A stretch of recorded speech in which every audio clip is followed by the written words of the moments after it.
Sveiki kolegos, esu Albertas, Bayer įmonės darbuotojas atsakingas už dekalb selekcijos veisles Baltijos šalyse. Šiandien esame Kauno rajone pas kolegą Tomę, stovime savo žieminių rapsų bandyme, kur tyrėme daugiau negu 10 skirtingų veislių. Tomai, sveikas gyvas. Labas, Albertai. Malonu susitikti laukuose. Šie rapsai šiame lauke buvo pasėti rugsėjo 2 dieną. Galima išskirti tik tai tuos aspektus, kad labai vėlyvas sėja laukas buvo suartas. Matėm iš tikrųjų praeitais metais daug problemų su arimu. Netolygus sudygimas. Čia atvirkščiai atrodo 100% sudygimas. Pernai tikrai rugpjūtį labai karšti orai ir pagrindinis faktorius, kas nulėmė šio lauko sudygimo ir vystymosi sėkmę, kad po arimo iš karto buvo daryta sėja ir buvo maksimaliai išsaugota drėgmė. Toliau, aišku, visi standartiniai darbai, tai yra dviskilčių piktžolių kontrolė, graminicidas, stargas super ir mikroelementai. Kaip vertini žiemą? Vėlgi, šiemet labai daug stebėjom botryčio plitimo, daugiau neiššalimo problemų.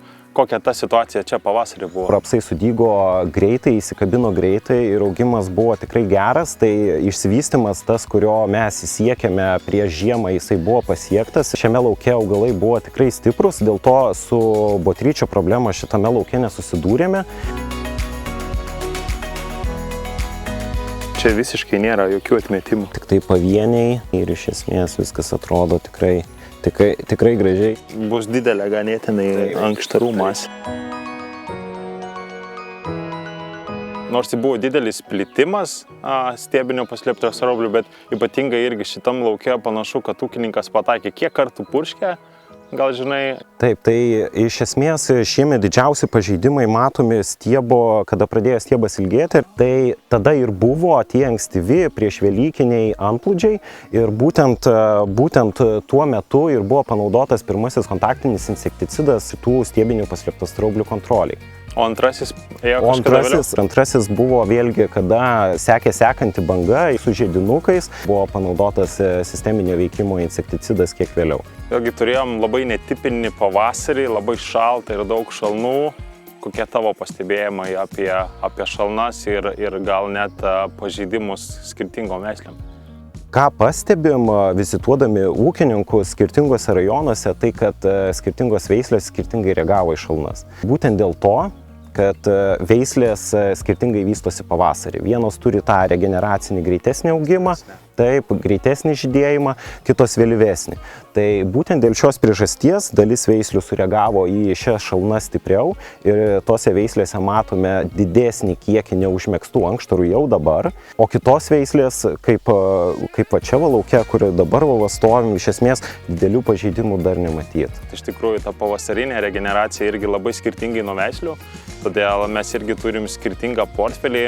Tokios veislės kaip Exaura, buvęs Expiro, šiai dienai dar Expedientas rinkoje žinomas, tai jos yra labai ankstyvos regeneracijos. Tai vėlgi tos veislės iš karto kaupia vandenį ir jos yra šiek tiek jautresnės gal pavasariniam šalnom iš dalies, bet esant vėlyvesniem etapam, kuomet ateina sausros, jos tada tampa labiau atsparios. Tokios veislės kaip Exposas, Excentricas irgi šitam lauke labai puikiai matėm.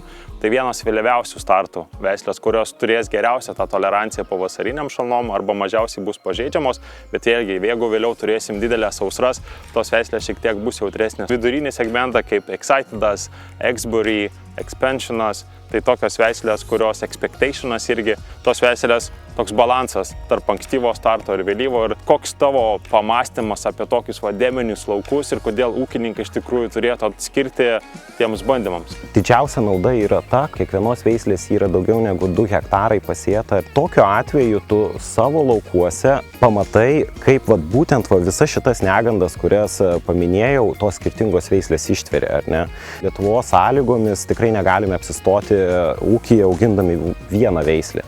Mes turime turėti veislių, kurios skirtingai vystosi. Albertai, gal tada pristatyk būtent kokias tas veislės mes čia turim ir kuo jos išskirtinės. Tai turim 10 veislių, vienos labai puikiai žinomos mūsų klientam, tokios kaip Excited, Expedient, tas pat expatas buvęs, kuris paimtas kaip standartas, expectation.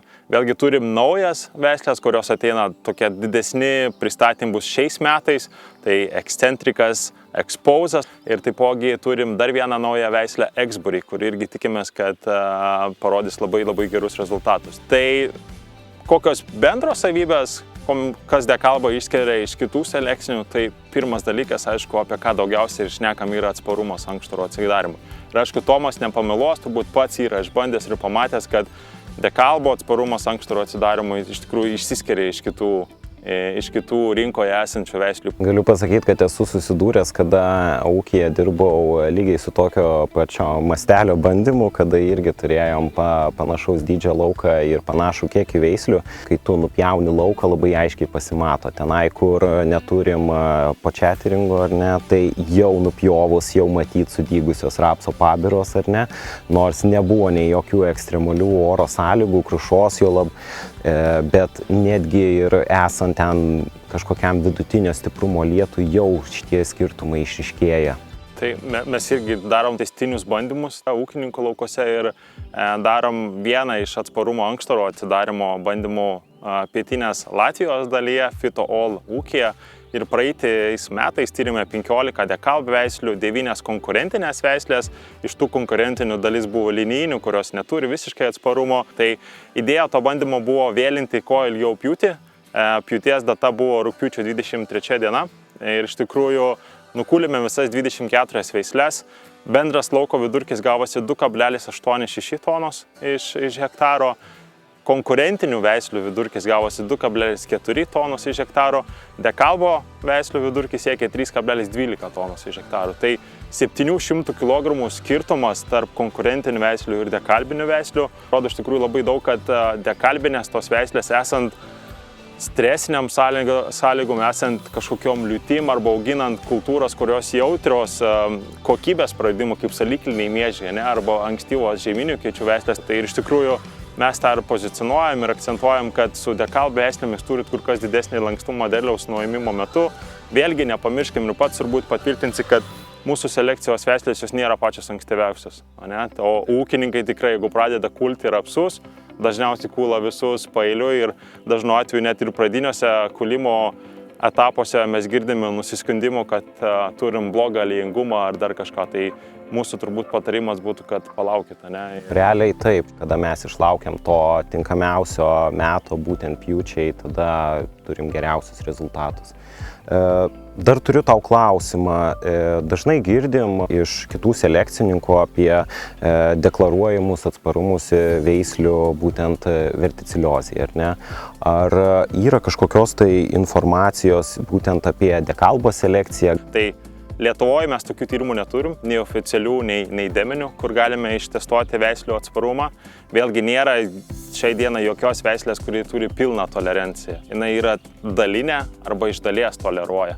Tačiau turim naujausius duomenis iš UK, iš Anglijos, kur nepriklausoma tarnyba ADAS atliko bandymus ir tyrė skirtingas veislės ir žiūrėjo ypatingai verticiliozės užkrėtimą. Tai džiaugiamės, kad pagal jų atliktus duomenis buvo įtrauktos mūsų 3 didieji hibridai Excitedas, Expectationas ir Exposas, kurie turėjo gerokai didesnę toleranciją arba atsparumą verticiliozei, lyginant su konkurentiniam arba veislės, kurios yra jautrios. Iš Clearfieldo segmento Anglijoje buvo įtrauktas Imprintas irgi, kuris turi tą didesnę toleranciją. Iš Lenkijos tyrimų vidinių duomenų ateina, kad iš Exauros pastebima šiek tiek didesnis atsparumas, bet tai vėlgi dar turim detaliau šitą įžiūrėti.